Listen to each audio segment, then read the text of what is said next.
Être acquise en 2022, la nouvelle définition.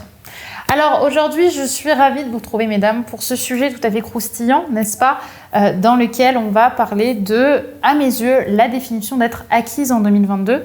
Et vous allez voir que je vais pas mal rentrer dans les tabous. Mais avant tout, si vous ne me connaissez pas encore, je suis Brenda Boucris, ton experte en amour et en relations hommes-femmes, spécifiquement pour vous, mesdames, pour vous aider et vous accompagner à devenir des femmes plus confiantes, plus séduisantes et attirer à vous l'homme de vos rêves.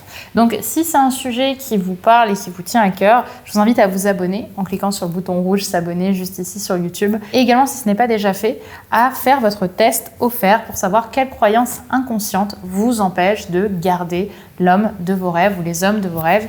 Le lien est en description et ça va vous permettre de chercher un petit peu plus dans votre inconscient pourquoi est-ce qu'aujourd'hui vous n'arrivez pas à être pleinement heureuse dans votre vie amoureuse alors que sur le papier vous avez tout de la femme idéale. On va aller fouiller ça. Et pour être totalement honnête avec vous, je sais que ces sujets, ils vous appellent parce que c'est le grand dame aujourd'hui de se dire qu'on est acquise et c'est quelque chose dont les gens ont en général un petit peu honte. Mais je réalise aussi que beaucoup de femmes ne savent pas différencier ou confondent être acquise et être impliquée dans une relation. Et plutôt que de chercher à fuir l'acquisition, si on peut dire, elles vont chercher à fuir l'implication. Et ça, c'est quelque chose de toxique. Alors aujourd'hui, il m'a semblé juste de prendre justement un moment pour vous parler de ça, pour vous parler de ce que c'est vraiment que commencer une relation en 2022. Donc pour moi, il y a être impliquée et être acquise.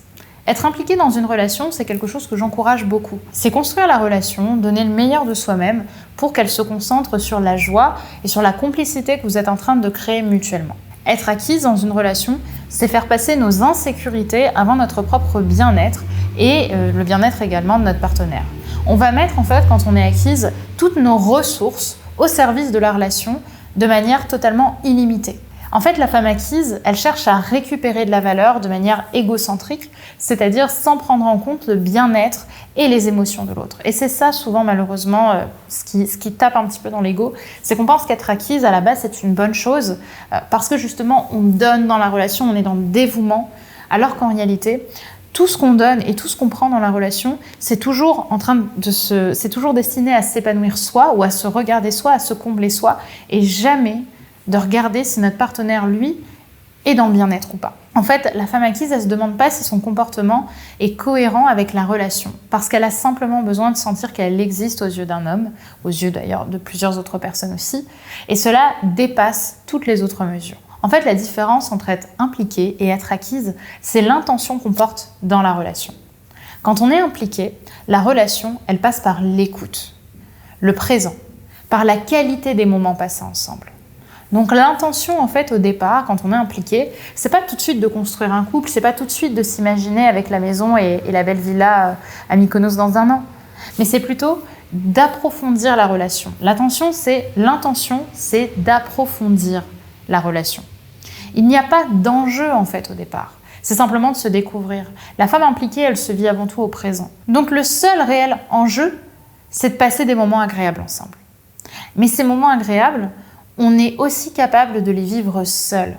On n'a pas besoin en fait de l'autre pour se reconnaître. On n'a pas besoin de l'autre pour se sentir légitime. On n'a pas besoin de se sentir aimé ou dans l'attention pour se sentir heureuse de vivre. Même si justement on s'implique dans la relation pour que la relation se vive dans la joie et dans la complicité. Par contre, être acquise, justement, c'est uniquement porter l'intention sur soi. Très souvent, il y a un grand déni parce qu'on pense qu'en réalité, on fait ça parce qu'on aime l'autre et qu'on a envie de réussir notre relation avec l'autre. Mais en réalité, les besoins de l'autre, ils ne sont jamais vraiment pris en compte. J'ai eu, il y a quelques années, une cliente qui s'appelait Marie et qui commençait une relation avec un garçon qui s'appelait Mathieu. Mathieu, elle faisait tout pour que ça marche. Elle donnait corps et âme pour que la relation fonctionne. Elle regardait ses messages. Elle m'envoyait ses messages en me disant qu'est-ce que je dois lui répondre, etc.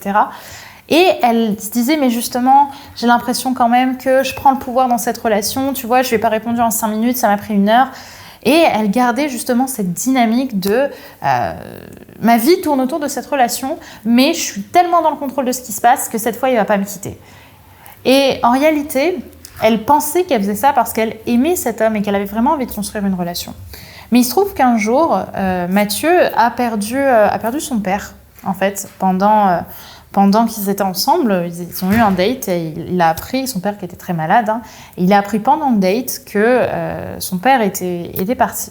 Donc il y a eu un gros choc de sa part et forcément il a eu besoin de prendre du recul, il a dû partir à l'étranger parce que son père vivait à l'étranger et c'était une grande, évidemment, comme on peut l'imaginer, une grande douleur. Mais ce que Marie a fait, c'est que ce qui l'a insupporté le plus ou ce qu'elle avait le plus de mal à vivre, c'était que cette histoire, elle puisse s'arrêter, en fait.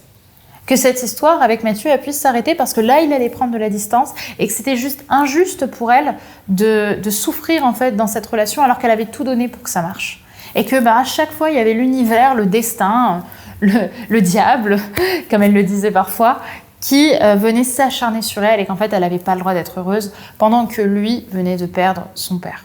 Donc en fait, ce qu'il faut comprendre, c'est que pour combler ses propres besoins, la personne acquise, elle va avoir tendance à vivre la relation dans le futur. Parce que justement, elle se projette. Et du coup, elle a les émotions vis-à-vis d'elle, elle cherche à regarder la relation vis-à-vis d'elle-même et pas vis-à-vis d'un homme. Et du coup, quelque part, elle va chercher à manipuler le présent en étant toujours dans le contrôle de ce qu'elle fait. Et c'est comme ça que justement Marie a pensé qu'elle était en train de contrôler la relation avec Mathieu. L'autre point qui est également compliqué, c'est que quand on est acquise, on ne se rend pas compte justement de tout ce que je viens de vous dire.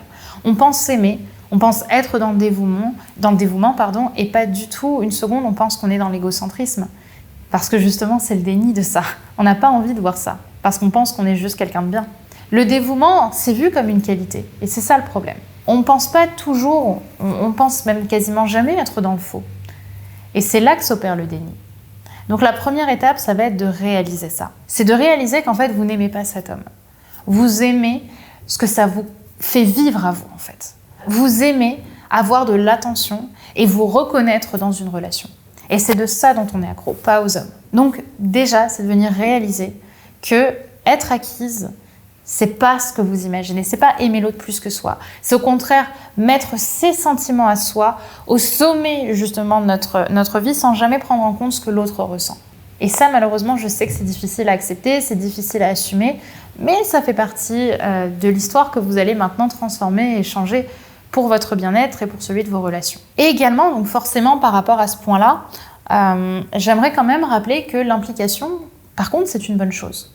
Parce que souvent, les personnes qui sont dans une dépendance affective, elles vont chercher à contrôler ce qui se passe pour que ce soit l'autre qui soit accro à elle et pas elle qui soit accro à lui. Et en fait, en réalité, être impliqué dans une relation et pas chercher à ce que ce soit toujours l'autre qui fasse le premier pas, c'est une bonne chose.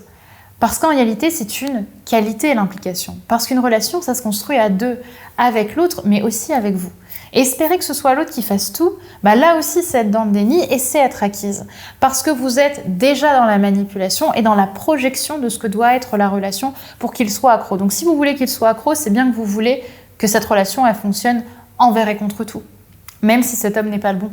Donc au final, l'implication, c'est simplement écouter ses valeurs, tout en s'aimant toujours plus que l'autre, parce que c'est normal de s'aimer toujours plus que votre flirt du moment. Donc voilà, c'était un sujet un petit peu tabou, on va pas se mentir. Je sais que c'est un sujet même assez désagréable à entendre ou à écouter, mais il me semblait nécessaire de vous en parler. Donc dites-moi par commentaire ce que vous en avez pensé. Est-ce que ça vous a éclairé et est-ce que ça a remis peut-être en question certaines croyances que vous avez pu avoir sur le sujet?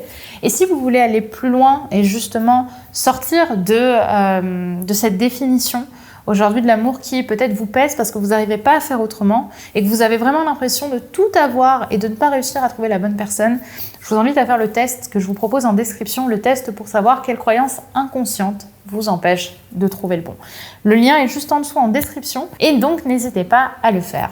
D'ici là, mesdames, je vous souhaite une très très belle journée et je vous dis à dans quelques jours pour une prochaine vidéo pour votre développement personnel, votre épanouissement et arriver sur votre chemin de la femme d'exception, de la femme attirante, de la femme séduisante, de la femme confiante. Bye bye.